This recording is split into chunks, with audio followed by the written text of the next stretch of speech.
ഇനി അസിദ്ധ വിഷയാഹേതുൽപ്രേക്ഷ. അസിദ്ധ വിഷയ എന്ന് പറഞ്ഞാൽ ആ അസിദ്ധമായിട്ടുള്ള വിഷയം ഹേതുൽപ്രേക്ഷ. അതിൻ്റെ കാരണം പറഞ്ഞാൽ അത് ലോകത്തിന് പ്രസിദ്ധമല്ല, അത് ഒരു ശരിയായിട്ടുള്ള കാരണം അല്ല. അസിദ്ധ വിഷയ പ്രസിദ്ധ വിഷയം അല്ല എന്നർത്ഥം. ത്വന്മുഖ ആഭേച്ഛയാനൂനം പത്മൈഹി വൈരായത് ശശി. നായിയോട് പറയാണ്, നിന്റെ മുഖത്തിൻ്റെ ശോഭ കിട്ടാൻ വേണ്ടിയാണ് തീർച്ചയായും പത്മങ്ങളോട്, താമരകളോട് ചന്ദ്രന് വൈരം. ചന്ദ്രനും ആമ്പലും കൂടിയാണ് ബന്ധം, സൂര്യനും താമരയും കൂടിയാണ് ബന്ധം. അപ്പോ പറയുന്നതാണ്, ത്വന്മുഖാപേക്ഷയാ, നിന്റെ മുഖത്തിന്റെ ശോഭ കിട്ടാൻ വേണ്ടി ആയിരിക്കും തീർച്ചയായിട്ടും ചന്ദ്രൻ പത്മങ്ങളുമായിട്ട്, താമരകളുമായിട്ട് വൈരം ആചരിക്കുന്നത് എന്ന് പറയാം. ഇവിടെ എന്താണ്? അസിദ്ധ വിഷയാഹേതുൽപ്രേക്ഷ. അപ്പോ സുന്ദരിയാ മുഖം വർണ്ണയതി, സുന്ദരിയുടെ മുഖം വർണ്ണിക്കുകയാണ്. ഹേ സുന്ദരി, അല്ലയോ സുന്ദരി, ചന്ദ്ര തവ മുഖസ്യ സൗന്ദര്യം ലബ്ധുമിച്ഛയാ കമലൈഹി സഹ വൈരം കരുത്. ഞാൻ പറഞ്ഞ ആ സാധനം തന്നെ. ഹേ സുന്ദരി, ചന്ദ്രൻ നിന്റെ മുഖത്തിന്റെ സൗന്ദര്യം കിട്ടാൻ വേണ്ടിയിട്ട് ആഗ്രഹിച്ചിട്ടാണ് കമലങ്ങളുമായിട്ട്, താമരകളുമായിട്ട് വൈരം ചെയ്യുന്നത്, വിരോധം ഉണ്ടാക്കുന്നത്. അത്ര ചന്ദ്രപത്മയോഹോ വിരോധയ സ്വാഭാവികേ അപി. ചന്ദ്രൻ ഉണ്ടാവുന്ന സമയത്ത് താമര ഉണ്ടാവില്ല. താമര പകലാണ് വിട്ടത്. ചന്ദ്രനും താമരയും സൂര്യനായിട്ടാണ് ബന്ധം.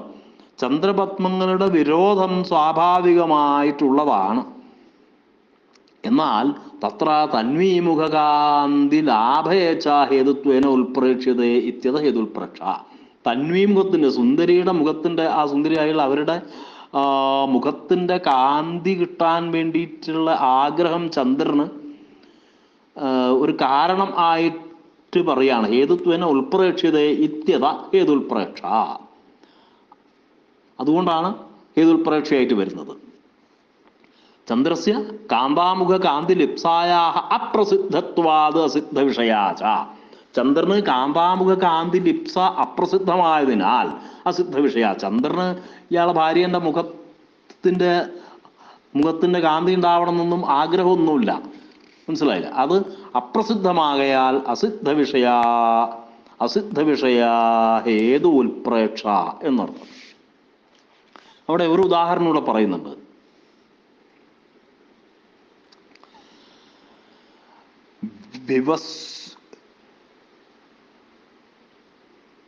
വിവസ്വതാനായിഷദേവ മിശ്രാഹ സ്വഗോസഹസ്രേണ സമം ജനാനാം ഗാവോപി നേത്രാപരനാമധേയാസ്തേനേദമാന്ധ്യം ഖലു നാന്തകാര.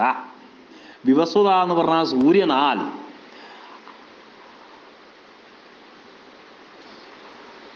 അനായിഷത ഇവ, അനായിഷത നയിച്ചു കൊണ്ടുപോകപ്പെട്ടതുപോലെ, മിശ്രാഹ കൂടിക്കലർന്നുകൊണ്ട്, സ്വഗോസഹസ്രേണ സമം ജനാനാം തൻ്റെ ആയിരക്കണക്കിൽ രശ്മികളുടെ കൂട്ടത്തിൽ, ജനാനാം ഗാവോപി ജനങ്ങളുടെ, ഗാവഹ അപി പ്രകാശവും കൂടെ, ജനങ്ങളെ കണ്ണിൻ്റെ പ്രകാശവും കൂടി, നേത്രാപരനാമധേയ നേത്രം എന്നുള്ള നേത്രമെന്ന അപരനാമത്തോടുകൂടിയ പ്രകാശങ്ങൾ, മനസ്സിലായില്ലേ? തേനേദം ആന്ധ്യം ഖലു നാന്തകാര. അതുകൊണ്ടാണ് ഇവിടെ ആന്ധ്യം ഉണ്ടായത്, കണ്ണ് കാണാണ്ടായുള്ള അവസ്ഥ ഉണ്ടായത്. അത് ഇരുട്ടല്ല എന്ന് പറയാണ്. അപ്പോ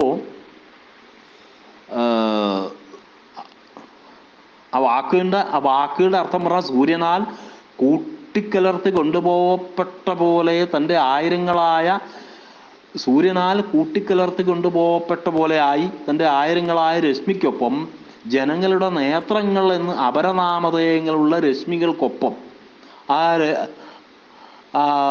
തൻ്റെ ആയിരങ്ങളായ രശ്മി സൂര്യൻ വലിച്ചു കൊണ്ടുപോകുമ്പോൾ ജനങ്ങളുടെ നേത്രങ്ങൾ എന്ന് പറയുന്ന ആ പ്രകാശങ്ങളും കൂടി ഗാവഹ അപി.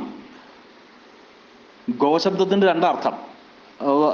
സ്വഗോസഹസ്രേണ തൻ്റെ ആയിരക്കണക്കിൽ രശ്മികൾ എന്നുള്ളതും, ഗാവഹ അപി ഇവിടെ ഗാവഹ എന്ന് പറഞ്ഞാൽ പ്രകാശങ്ങൾ എന്നർത്ഥം. നേത്രാപരനാമധേയ, നേത്രങ്ങളെന്ന് അപരനാമധേയങ്ങളായിട്ടുള്ള തൻ്റെ രശ്മികൾക്കൊപ്പം തന്നെ ഈ നേത്രങ്ങളുടെ പ്രകാശവും കൂടി സൂര്യൻ ഒരുമിച്ച് കൊണ്ടുപോയി നിർത്തും. കൂട്ടിക്കലർത്തിനും മിശ്രാഹ കൊണ്ടുപോയി എന്നർത്ഥം. അതിനാൽ ഈ അന്ധത ഉണ്ടായി, ഇരുട്ടല്ല എന്നർത്ഥം. അന്ധകാരം വർണ്ണയതി, ഇരുട്ടിനെ വർണ്ണിക്കുകയാണ്. വിവസ്വത സൂര്യേണസ്വ കിരണൈ സാകം മിശ്രിതാ ജനാനാം നേത്രാപരനാമധേയാ ഗാവോപി നീതാ ഇവ.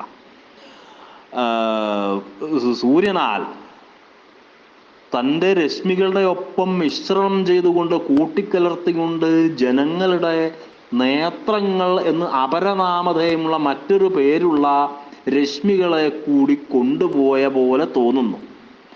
തേന ഇതും ആന്ധ്യം, അതുകൊണ്ടാണ് ഈ ഇരുട്ടുള്ള അവസ്ഥ, ആന്ധ്യം അന്ധന്റെ അവസ്ഥ. എന്നതു അന്ധകാരേ, ഇരുട്ടുകളെ കൊണ്ടല്ല എന്ന് പറയാണ്. അത്ര നേത്രാപരനാമധേയാ ഗാവഹ സൂര്യകിരണൈ സാഗമഗച്ഛൻ ഇതി. ഇവിടെ നേത്രങ്ങളെന്ന് അപരനാമധേയങ്ങളുള്ള മറ്റു പേരുള്ള രശ്മികളൊക്കെ തന്നെ സൂര്യകിരണങ്ങളെ ഒരുമിച്ച് സാഗം അഗച്ഛൻ ഇതി, സൂര്യകിരണങ്ങളെ ഒപ്പം പോയി എന്നുള്ളത് അഹേതും ഹേതുത്വേന, കാരണമല്ലാത്തതിന് കാരണമായിട്ട് ഉൽപ്രേക്ഷണ, അത് ഹേതുൽപ്രേക്ഷ. പിന്നെ സൂര്യേണ ജനാനാം നേത്രഗമനസ്യ അസിദ്ധത്വാത് അസിദ്ധ വിഷയ. സൂര്യനാൽ ജനങ്ങളുടെ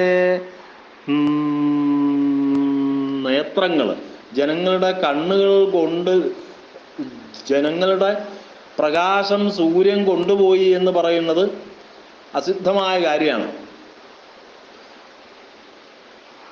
ജനങ്ങളുടെ പ്രകാശം കൂടി സൂര്യൻ കൊണ്ടുപോയി എന്ന് പറയുന്നത് സൂര്യേണ ജനാനാം നേത്രഗമനസ്യ അസിദ്ധത്വാത്, സൂര്യൻ അസ്തമിച്ച് സൂര്യൻ്റെ കിരണങ്ങളായിട്ട് പോവാന്നല്ലാണ്ട് ആൾക്കാരെ കണ്ണിൻ്റെ കാഴ്ചയൊന്നും സൂര്യൻ കൊണ്ടുപോകുന്നില്ല. അതുകൊണ്ട് തന്നെ അസിദ്ധത്വ, അത് പ്രസിദ്ധമല്ലാത്തത് കൊണ്ട് അസിദ്ധ വിഷയ ഹേതുൽപ്രേക്ഷ എന്നർത്ഥം. കാരണമല്ലാത്തതിന് കാരണം ആയിട്ട് പറയുന്നതാണ്. ഓക്കെ, ഇനി ഫലോൽപ്രേക്ഷയാണ്. ഫലോൽപ്രേക്ഷ എന്ന് പറഞ്ഞാൽ അതും അഫലസ്യ ഫലത്വേന സംഭാവന, അഫലസ്യ ഫലത്വ സംഭാവന, അഫലം ഫലത്വേന ഉൽപ്രേക്ഷിത ചെയ്ത് ഫലോൽപ്രേക്ഷ. അതും രണ്ടെണ്ണുണ്ട്. സിദ്ധവിഷയ ഫലോൽപ്രേക്ഷ. സിദ്ധവിഷയ ഫലോൽപ്രേക്ഷേൻ്റെ ഉദാഹരണം പറയാണ്. സിദ്ധവിഷയ ഫലോൽപ്രേക്ഷ എന്ന് പറഞ്ഞാൽ വിഷയം സിദ്ധമാണ്, ആ വിഷയം ഉള്ളതാണ്, അതിൻ്റെ ആ വിഷയം അവിടെ ഉണ്ട്. അപ്പോൾ ഫലമല്ലാത്തൊരു കാര്യം ഫലമായിട്ട് പറയാണ്. മധ്യ കിം കുജയോർ നൃത്തേ ബദ്ധ കനകദാമഭി. മധ്യ എന്ന് പറഞ്ഞാൽ അരഭാഗം, അരക്കെട്ടിൻ്റെ ആ ഭാഗം. കിം കുജയോ നൃത്യൈ, മുലകൾ, കുജകൾ, കുജം എന്ന് പറഞ്ഞാൽ സ്ത്രീകളുടെ മുല എന്നാണ് അർത്ഥം. കചം എന്ന് പറഞ്ഞാൽ തലമുടി. മധ്യ കിം കുജയോ നൃത്യൈ ബദ്ധ കനകദാമഭി. കനകദാമം എന്ന് പറഞ്ഞാൽ സ്വർണത്തിൻ്റെ കയറ്, സ്വർണത്തിൻ്റെ അരപ്പട്ട കൊണ്ട് നിന്റെ വയറുകൾ കെട്ടി ഇട്ടത്, നിന്റെ മധ്യഭാഗം ഇങ്ങനെ സ്വർണ്ണ കയറ് കൊണ്ട് കെട്ടി വരിഞ്ഞ്, സ്വർണ്ണപ്പട്ടകളെ കൊണ്ട് കെട്ടി വരിഞ്ഞിട്ടത് കുജയോഹോ നൃത്യയിക്കും, കുജങ്ങളെ, സ്തനങ്ങളെ, മുലകളെ ധരിക്കാൻ വേണ്ടിയാണോ എന്ന് ചോദിക്കുകയാണ്. മധ്യ കിം, അങ്ങനെയാണോ എന്നുള്ള കിം ശബ്ദം അവിടെ ഉൾപ്രേക്ഷിക്കുന്നതായിട്ട് വന്നു. ഏ സുന്ദരി, അല്ലയോ സുന്ദരി, തവ മധ്യ കിമർത്ഥം കനകദാമഭി ബദ്ധ, നിന്റെ മധ്യഭാഗം എന്തുകൊണ്ടാണ് സ്വർണ്ണ കയറുകളെ കൊണ്ട് കെട്ടിയത്? സ്തനയോഹോ ധൃത്യൈ, സ്തനങ്ങളെ ധരിക്കാൻ വേണ്ടിയാണോ? ധാരണായ കിം, ധരിക്കാൻ വേണ്ടിയാണോ? അത്ര കനകദാമബന്ധനസ്യ ഫലം കുജധാരണമിതി ഉൾപ്രേക്ഷ്യതേ. കനകദാമബന്ധനത്തിൻ്റെ ഫലം, കനകപ്പട്ട കൊണ്ട്, സ്വർണ്ണപ്പട്ട കൊണ്ട് അര കെട്ടിയിട്ടുള്ളതിൻ്റെ ഫലം കുജധാരണമാണ്, മുലകളെ ധരിക്കാൻ വേണ്ടിയാണ് എന്ന് ഉൾപ്രേക്ഷിക്കുന്നു. മധ്യ സ്വയമേവ കുചൗ ധരതി. ആ മാറിൽ സ്വയം, മാറിൻ്റെ ആ ഭാഗത്ത് മുല ഉണ്ടാവുന്ന ആ ഭാഗത്ത് സ്വയമായും തന്നെ മുലയുണ്ടാവും. അവിടെ വയറിന് കെട്ടി എന്നുള്ളതുകൊണ്ട് അത് കനകധാമ ബന്ധന ഫലതയ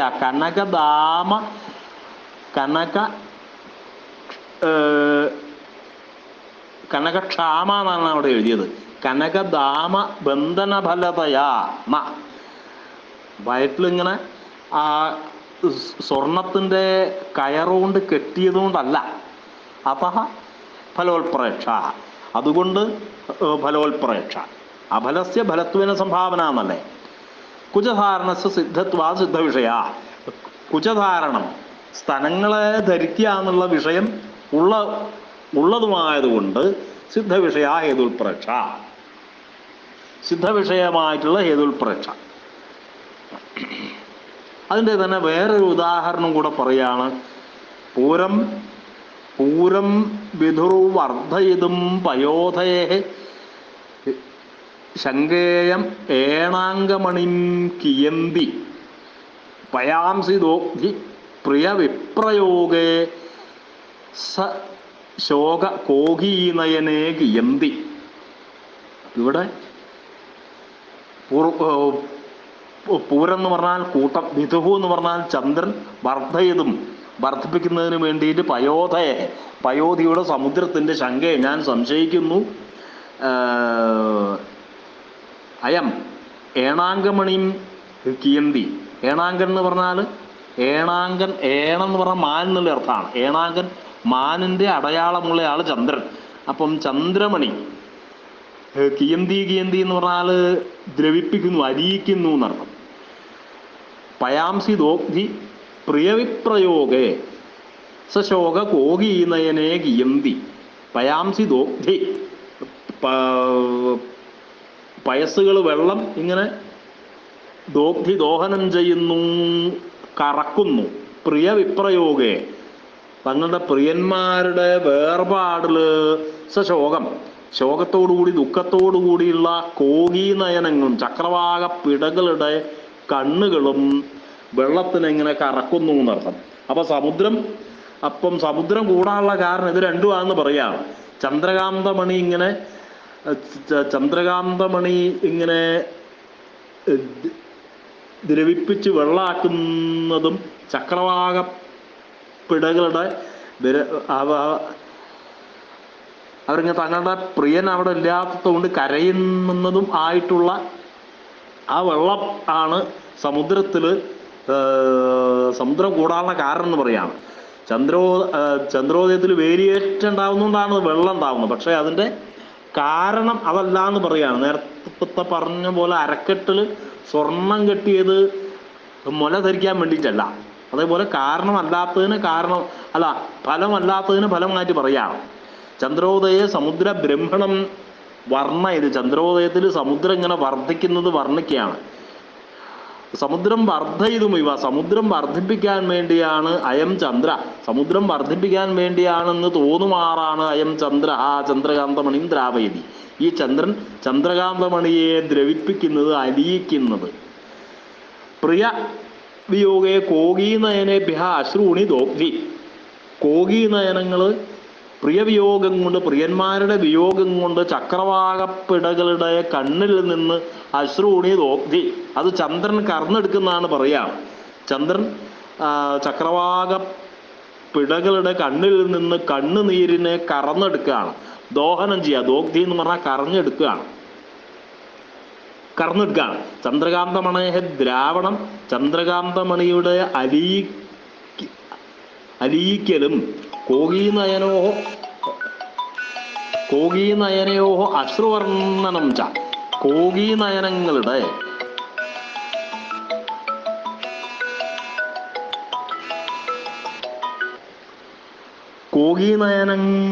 ചക്രവാക പിടകളുടെ അശ്രുവർഷണം, അവർ അശ്രു വർഷിക്കുന്നത്, കണ്ണുനീര് വർഷിക്കുന്നതും സമുദ്രവർദ്ധന രൂപം ഫലം ഉദ്ദിശ്യ, സമുദ്രം വർദ്ധിക്കാനുള്ള ഫലം ആണ് എന്നുള്ളതല്ല. സമുദ്രം വർദ്ധിക്കാൻ വേണ്ടിയല്ല ഇത് രണ്ടും ഉണ്ടാവുന്നത്. മനസ്സിലായില്ലേ? ചക്രവാക പിടകൾ അഥവാ കരയാണെങ്കിൽ അത് സമുദ്രം വർദ്ധിക്കാൻ വേണ്ടിയല്ല. തഥാപിത ഫലമുദ്ദിശ്യ ഇവ ഇതി വർണ്ണനാത് ഫലോത്പ്രേക്ഷ. അങ്ങനെ അല്ലായിരുന്നിട്ട് കൂടി അതാണ് ഫലം. സമുദ്രം വർദ്ധിക്കാൻ വേണ്ടിയാണ് ഇത് രണ്ടും ചെയ്യുന്നത് എന്ന് വർണ്ണിച്ചതുകൊണ്ട് ഫലോത്പ്രേക്ഷ. ചന്ദ്രോദയ സമുദ്രബ്രഹ്മണസ്യ സ്വാഭാവികത്വാത് സിദ്ധവിഷയ. ചന്ദ്രോദയത്തിൽ സമുദ്രം വർദ്ധിക്കും. വേലിയേറ്റ സമയത്ത് വെള്ളം ധാരാളമായിട്ട് ഉണ്ടാവില്ല. ചന്ദ്രൻ ഉണ്ടാവുമ്പം വേലിയേറ്റുണ്ടാവും. അപ്പം സമുദ്രം വർദ്ധിക്കുന്നിടണം. അത് സ്വാഭാവികമായിട്ടുള്ളതാണ്. അതുകൊണ്ട് തന്നെ അത് സിദ്ധവിഷയമായിട്ടുള്ള ഫലോത്പ്രേക്ഷയാണ് എന്ന് പറയുന്നു. സമുദ്രം വർദ്ധിപ്പിക്കാൻ വേണ്ടി എന്ന പോലെ ചന്ദ്രൻ ചന്ദ്രകാന്തമണിയെ അലിയിക്കുന്നു. പ്രിയവിയോഗത്താൽ ചക്രവാക പിടകളുടെ കണ്ണുനീരും അദ്ദേഹം കറന്നെടുത്തിട്ടും ഇത് രണ്ടും കറക്കുന്നത് സമുദ്രത്തിന് വർദ്ധിക്കാനല്ല, എന്നാൽ അതിനാണെന്ന വർണ്ണന നടത്തിയതിനാൽ ഫലോത്പ്രേക്ഷയായി. ചന്ദ്രോദയത്തിൽ വേലിയേറ്റം സ്വാഭാവികമായതിനാൽ സിദ്ധവിഷയ.